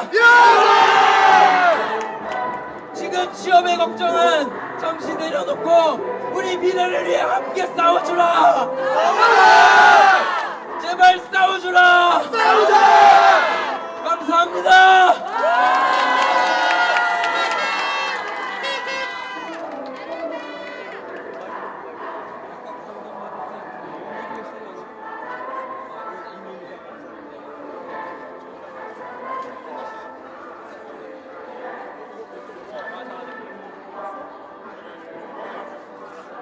안녕하십니까? 저는 지난주 한양대학교에서 애국가구들과 함께 시국선언을 진행하였던 연사 서동훈입니다. 비록 제 이야기가 좀 지루할 수 있지만 저는 오늘 꼭 말해야 하는 중요한 것을 말하기 위해 이 자리에 나왔고, 앞서 말씀하신 다른 분들의 말씀과 겹치는 부분이 분명히 있을 것이지만 그럼에도 불구하고 이 부분만큼은 탄핵 심판에 있어서 너무나도 중요한 부분이기에 제가 이 말씀을 전해드리려 이 자리에 왔습니다. 우선 제가 다룰 가장 큰 주제는 바로 탄핵 심판 과정에서 드러나는 각종 거짓 증언들에 대한 부분입니다. 헌법재판관 개개인의 편향성을 차치하고서라도 헌법재판의 진행 자체는 중립적으로 이루어져야 합니다. 그러나 지난달 헌법재판소의 심판 진행은 너무나 편파적이었습니다. 대통령 측의 불리한 증인들에 대해서는 면밀한 검증을 거치지 않았고 사실관계도 명백히 밝히지 않은 채 애매한 상태로 변론을 종료하였습니다. 거기에 더해서 각 피고인들의 실제 조사 진술과 검찰의 공소장이 분명히 서로 모순되는데도 불구하고 헌법재판소는 사실 여부가 명백히 밝혀지지 않은 검찰 기소장을 증거로 채택하는 일을 저질렀습니다. 더욱이 계엄의 정당성 여부에서 가장 중요한 것이 무엇입니까? 바로 부정선거 검증을 위해서 대통령이 계엄을 선포하였느냐, 그 여부입니다. 그 중요한 부정선거 검증은 헌법재판관의 만장일치로 기각되었습니다. 말이 안 된다! 이 역시도 증거 신청의 권리가 제대로 보장되지 못한 사례입니다. 사건과 꽤 많은 관련이 있는 증거이고 많은 국민들이 들춰보기를 원하는 증거라면 조금이라도 들여다보는 것이 국민 눈높이에 맞지 않겠습니까? 이는 분명히 대통령의 무죄 추정의 원칙을 어기고 진술의 일관성을 고려하지 않고 대통령의 방어권을 완벽히 무시한 처사라고 볼 수 있습니다. 다음으로 야당이 주장하는 내란죄의 가장 큰 두 가지 이유는 바로 홍장원 차장의 증언과 곽종근 사령관의 증언입니다. 그러나 그 두 이유가 모두 사실관계와 맞지 않기 때문에 탄핵은 각하되어야 합니다.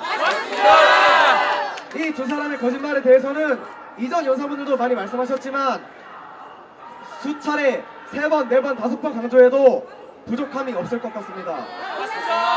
첫 번째로 홍장원 차장의 진술은 논리적 타당성이 전혀 존재하지 않습니다. 대통령이 전화로 말해준 정치인 체포 명단이라고 하면서 지렁이 글자나 상형 문자와 같은 메모를 가져오는 것은 그 누가 봐도 괴상한 변명이 아니겠습니까?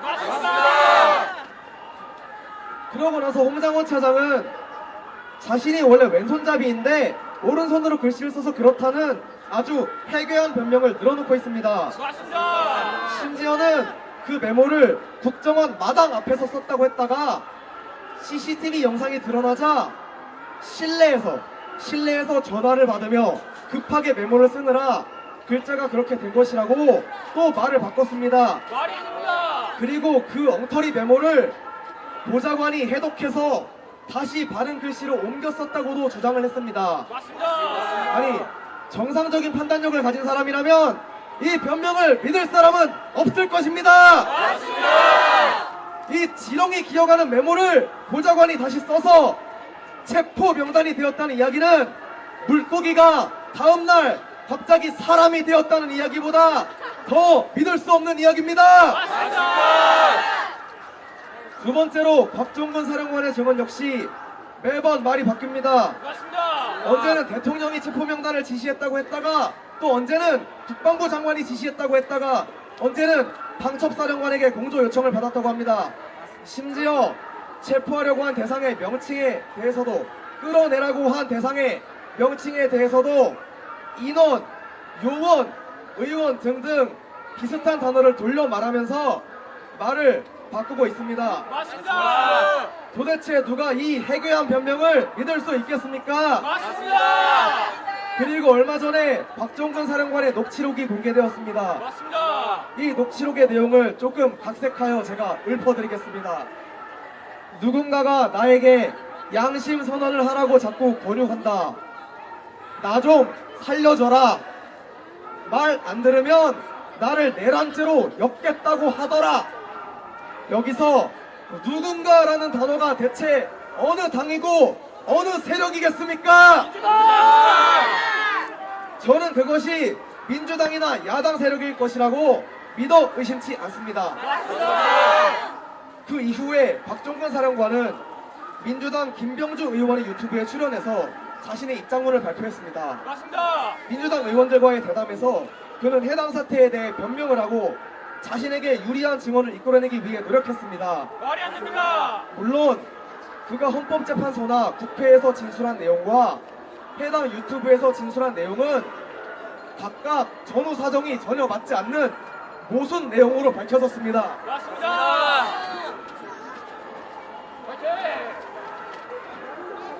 즉 이러한 증언 모순과 녹취록의 정황을 고려해 보았을 때 박종관 사령관이 이제 어디에서 어떤 진술을 하든지 더 이상 그의 증언에는 신빙성이 없다고 보는 것이 타당할 것입니다. 이러한 증언은 오염된 증언으로 분류되어 법적 절차의 근거로 절대 사용될 수 없다는 것이 우리의 기본 상식입니다. 또 더 나아가 그 모든 행동이 바로 민주당의 지령에 의한 것이었다는 의심이 제기될 수밖에 없습니다. 이 내용을 모두 정리해보자면 지난 2달의 기간 동안 이러한 민주당의 회유와 거짓 증언에 의해 소위 내란의 증거라는 주요 증언들이 힘을 얻게 될 것입니다. 그러나 모든 사실이 밝혀지고 논리 관계가 검토된 지금 그러한 주요 증언, 거짓 증언들은 모두 신빙성을 잃었습니다. 그렇기 때문에 계엄이 내란이라는 주장 역시 실체가 없는 허무맹랑한 주장이라고 봐도 무방할 것입니다. 이런 거짓 증언의 실체가 밝혀졌음에도 아직도 거기에 사로잡혀서 정치인 체포 명단이 있었다느니 계엄이 친위 쿠데타라느니 하면서 계속 언급하고 있는 민주당과 그 지지자들은 철저히 반성해야 할 것입니다. 이에 덧붙여 헌법재판소는 법적 절차의 근거가 되기 어려운 오염된 증언을 하루빨리 배척하고 공정한 절차에 의해서 탄핵 심리를 진행해야 할 것입니다. 그리고 그 공정한 절차에 의해 진행된 탄핵 심리의 결과는 바로 기각 아니면 각하 둘 중 하나가 되어야 할 것입니다.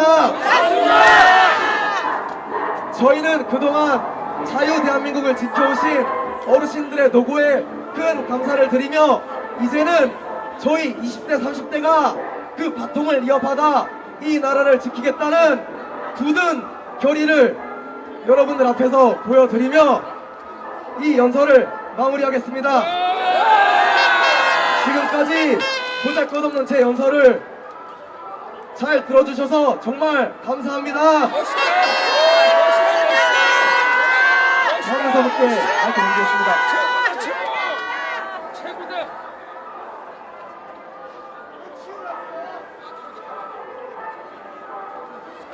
일단 시간이 많이 진행된 관계로 저에게 조금이라도 시간을 주신 안정권 대표님께 정말로 감사의 말씀을 드리겠습니다. 그리고 조금 말을 빠르게 하도록 하겠습니다. 감사합니다. 정말. 안녕하십니까. 금산대 졸업생 유찬욱이라고 합니다. 저는 오늘 정보 전달보다는 자유를 잃어가고 있는 우리 청년들이 무엇을 두려워하고 있는지 말해드리고 싶습니다. 저희들의 어머님, 아버님 세대 그리고 아직 이 이야기를 모르는 여러분들에게 전달드리고 싶습니다. 우리가 이런 일을 벌인 것이 두렵냐? 아닙니다. 욕먹는 게 두렵냐? 아닙니다. 가족들과의 이별, 친구와의 이별이 두렵냐? 아닙니다. 좌파들에게 공격당하는 게 두렵냐? 민주노총이 두렵다? 아닙니다. 저희는 물리적, 정신적으로 오는 공격이 두려운 것이 아닙니다. 저희는 너무나도 천천히 다가오는 거진 코앞에 다가온 우리나라의 미래가 너무나도 두렵습니다. 그리고 그 너무나도 천천히 다가오는 재앙을 너무나도 가벼이 여기고 있는 우리 대한민국의 상황이 더욱더 우리에게 공포감을 심어줍니다. 우리는 살면서 북한에 대한 반중, 반국, 반공 감정을 가지고 자라왔습니다. 그것이 어린아이이든 청년이든 어른이든 어르신이든 대한민국인이라면 모두 똑같았을 겁니다. 우리의 가장 큰 아픔은 일본이라고 생각하시는 분이 있겠지만 6.25에도 일본에 침략당하기 이전에도 사실 중국과의 사회주의와의 전쟁이 우리에게 가장 큰 아픔일 것입니다. 그리고 그 전쟁은 아직 끝나지 않았습니다. 우리는 사상주의를 당하고 교육받고 우리가 해결할 수 없는 법이 바뀌어감으로써 사랑에 대한 감정같이 충격적인 이야기도 시간이 지나면 잊히는 그런 식으로 사건 사고들이 우리에게서 잊혀져 갑니다.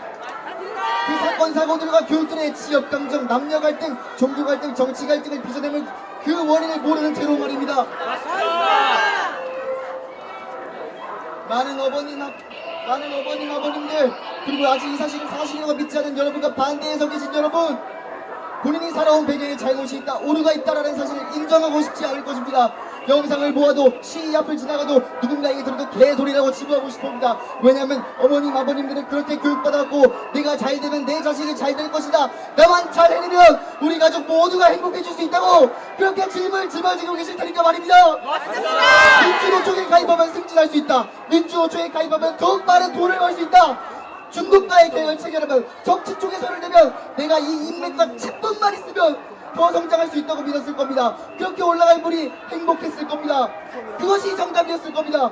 가족이 잘 됐고 자식도 잘 됐고 모든 게 좋았을 겁니다.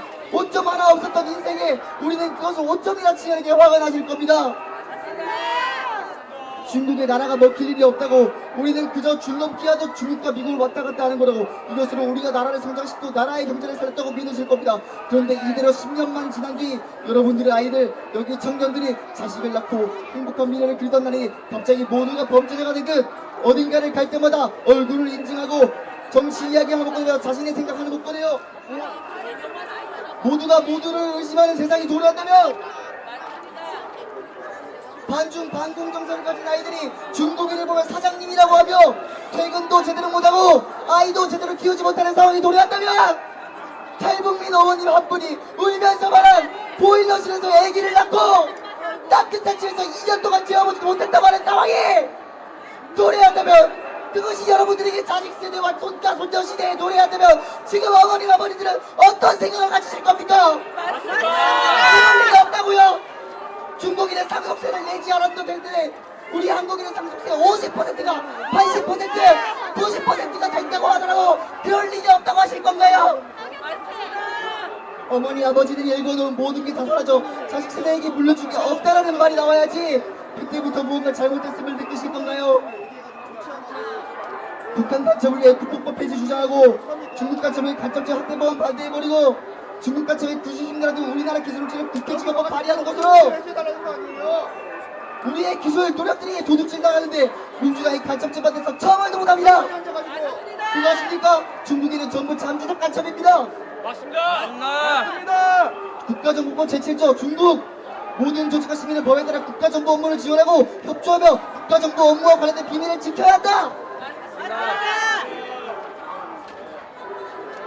모든 조직과 시민이 중국에서 이 의무를 지켜야 합니다. 이래도 간첩이 아닙니까? 어쨌든 간첩이 될 수 있는 중국인인 것입니다. 지금 그걸 하게 만든 친중민주당, 그것에 동조하는 일부 친중 국민의힘 의원들이 반국가 세력, 종북 전체가 아니라면 무엇이란 말입니까? 청년 예산, 아이돌봄 예산 삭감해서 또 세대 갈등 일으키려 하고 나 때는 더 힘들었어 라고 하겠죠. 근데 여러분들 힘들게 일한 만큼 자식 세대가 더 편하기를 원해서 일한 거 아니셨습니까? 저희 힘듭니다. 미래가 안 보인다고요. 정말 결혼을 할지 말지도 모르겠고 우리가 원하던 자리에 취업이 가능할지 모르겠고 내 취미생활까지 같이 영위할 수 있는지에 대한 확신이 들지 않는단 말입니다. 그 와중에 중국의 몇 표 자유가 없어진다면 시도라도 해볼 수 있을까요?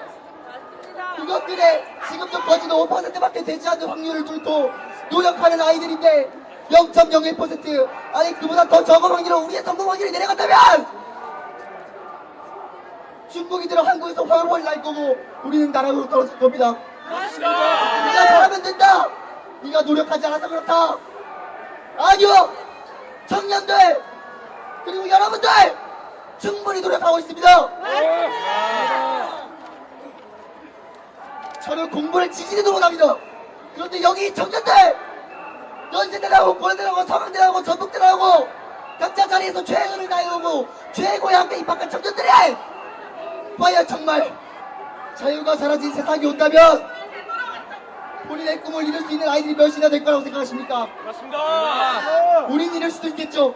그렇지만 우리 세대의 자식들은요, 여러분들의 손자 손녀들은요, 예산 삭감독이 마약이나 하시라는 거 아니겠습니까? 예산 삭감독은 전기세 폭탄보다 월세보다 전기세 더 많이 나온 시대가 되지도 않으면 다행이겠습니다. 맞습니다. 그때 탄핵 나오면 또 썩습니까? 고위공직자 대부분이 직무정지가 됐다는 사실은요, 리더가 없다, 구심점이 없다라는 겁니다. 구심점 없는 사람은 책임 떠넘기, 의사결정 지연, 갈등과 분열, 자원관리 비효율적, 불쌍한 불확실성, 불안감이 증가합니다. 더 결론적으로 지금 이 상황에 북한에서 중국에서 쳐들어오면 우리를 지켜줄 게 없어져 있는 겁니다. 지금 우리요, 휴전선 앞에서 군인들 다 사라지고 들어오세요 하고 정권한테 길 다 열어주고 있습니다. 안 두렵습니까? 이게 정상입니까?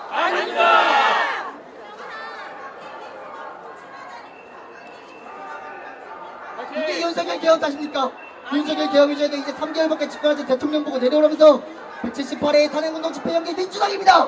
맞습니다. 제왕적 국회로 대통령을 끌어내리는 거라고요. 맞습니다. 또 판사 판결을 믿고 죽어도 믿고, 판사 판결 죽어도 믿고, 헌법재판관 말을 죽어도 믿는 여러분들, 형상기억 종이만 들어도, 판사님들의 선거관리위원회의 위원장 경축하는 말만 들어도 선관위는 가족회사다. 우리는 헌법적 도리가 평생 감사 따위 받지 않겠다.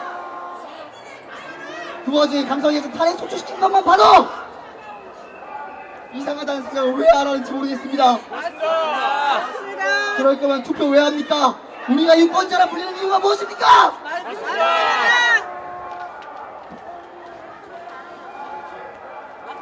도대체 내란이라는 소리는 어디서 어떻게 나온 겁니까? 그것도 2시간짜리 내란을요. 우리는 그저 이곳에 3개월밖에 나오지 않았지만 여기 오신 모든 어르신들이 우리를 보면 눈물을 터뜨립니다. 그런 10년을, 아니 더 오랜 세월을 대한민국의 간첩과 도둑놈들이 살인범이 많다는 사실을 이미 우리에게 전달하고 있었습니다. 어르신들이 말하는 건 모두 똑같았습니다. 청년들을 위해서, 어머님 아버님을 위해서, 더 미래 세대를 위해서 자유를 아직 반밖에 실현되지 않은 이 자유조차 지키려고 마치 절벽에서 떨어지지 않은 버스를 몸으로 막고 계시고, 노세요 몸으로 이 바닥에 앉아 계시고 누워 계시고 소리를 지르고 태극기를 휘날리는 겁니다. 우리가 교회에 미친 겁니까? 우리가 정치에 미친 겁니까? 아닙니다. 우리가 어떤 단체일까요? 이상한 사람들입니까? 아닙니다. 내가 연생에 대통령 너무 저래 미친놈입니까? 천바의 말씀입니다. 지금 당장에 윤석열 대통령 욕하라고 하면 욕도 할 수 있습니다. 그게 자유와 자유민주주의입니다. 맞습니다.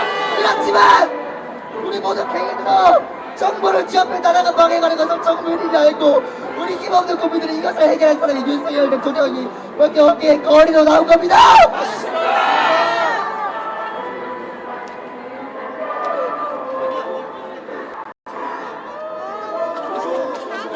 너희가 정치를 몰라서, 너희가 세상 물정을 몰라서, 너희가 사회생활을 하지 않아서 모르는 거다. 그래야 또 3개월, 이 짧은 시간에 우리는 이 사태를 알아낼 시간이 굉장히 적어질 수도 있습니다. 근데 그 3개월 내에 알아낸 사실들이 까놓 줄지 않은 양파처럼 우주에서 쏟아지는 걸 보게 되면 그 분노와 두려움이 안 생기는 게 이상한 거 아니겠습니까?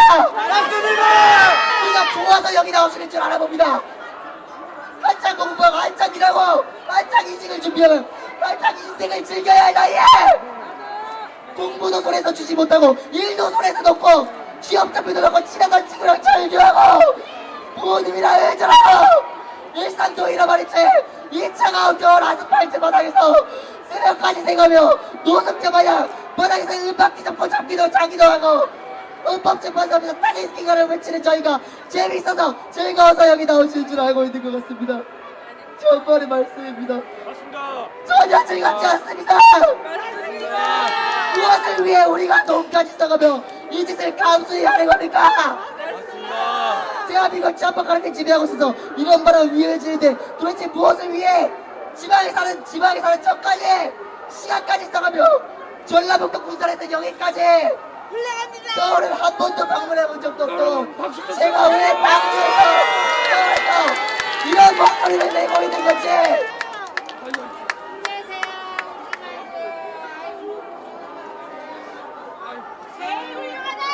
오로지 나라 지키려고 아니 나라가 문제입니까? 여기 청년 어르신들 지금 이 사태를 모르고 있음에도 공부하고 있는 모든 학생 그리고 친구들 모든 직장인 모든 어르신 모든 어른분들을 위해 우리가 여기 서 있는 겁니다. 누가 지켜달랬냐? 라고 말할 수도 있겠죠. 우리나라 지켜주는 군인분들한테 그 소리 해보십시오. 경찰분들한테 그런 소리 해보십시오. 누가 지켜달라는 소리를. 그리고 여러분들 자식들한테 그 소리 해보십시오. 여러분들은 가족한테 내가 지켜주겠다 소리 하실 거 아닙니까? 여기 나이 세우고 진실을 외면한 당신들마저 우리를 지키려고 하고 있는 겁니다. 우리는 이 사회에 괴리감을 느낍니다. 부정선거 같은 다른 나라들이 이미 어딘가 파괴되거나 국민 모두가 일어나서 수사하라며 농성을 벌입니다. 근데 우리요 이 추운 길바닥에 많이 모이겠지만 여전히 하하호호 즐겁게 돌아다니는 사람들 보자면 내가 왜 이러고 있지 하는 회의감에 휩싸입니다. 나라가 중국에 목격하는데 웃으면서 여행을 준비하는 사람들 길거리에 걸리는 예쁜 커플들 그저 평화롭게 일상을 주문하는 사람들은 우리가 지키는 게 무엇인가 하는 철학적 고민이 생깁니다. 그러나 흔들리지 않습니다. 이건 옳은 일이기에 이건 의무이기에 이건 전쟁이기에 이건 자유민주에 대한 수호이기에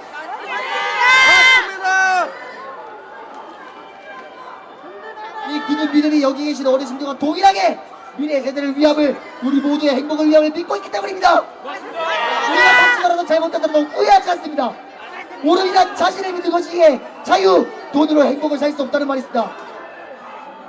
돈은 행복들을 유지해주기 위한 절대적 수단을 굴림하고 있습니다. 여러분 어른분들도 그렇게 생각하실 겁니다. 그러나 자유는 우리가 새처럼 날아갈 수 있는 이 자유라함은 돈으로 바꿀 수 없습니다. 돈보다 중요한 게 어디 있냐라고 할 때 가족 그 외로 말할 수 있는 게 자유라는 게 새삼 깨닫습니다.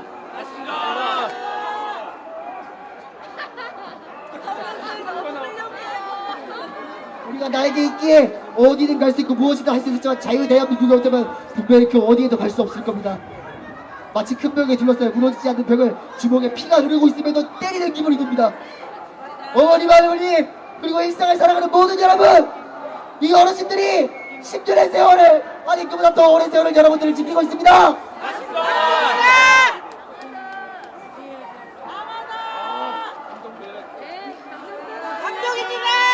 우리 진실을 깨달은 청년들이 온갖 창의력과 젊음으로 많은 사람의 비상식에서 상식으로 뒤바꿨습니다.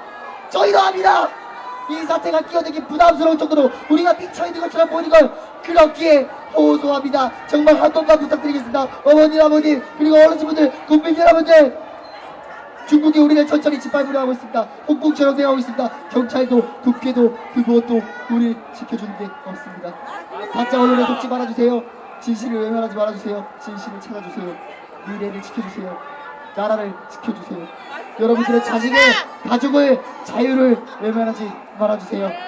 자유에 대한 이걸 진정으로 지킬 수 있는 저와 저희 청년들에게 이 연설을 외면하지 말아주세요. 감사합니다. 그리고 안정권 대표님 정말 감사합니다. 이정도 자유대학 필리버스터 연설을 자랑스러운 청년들과 함께한 것과 여기 있는 국민들과 함께한 것 정말 감사드립니다.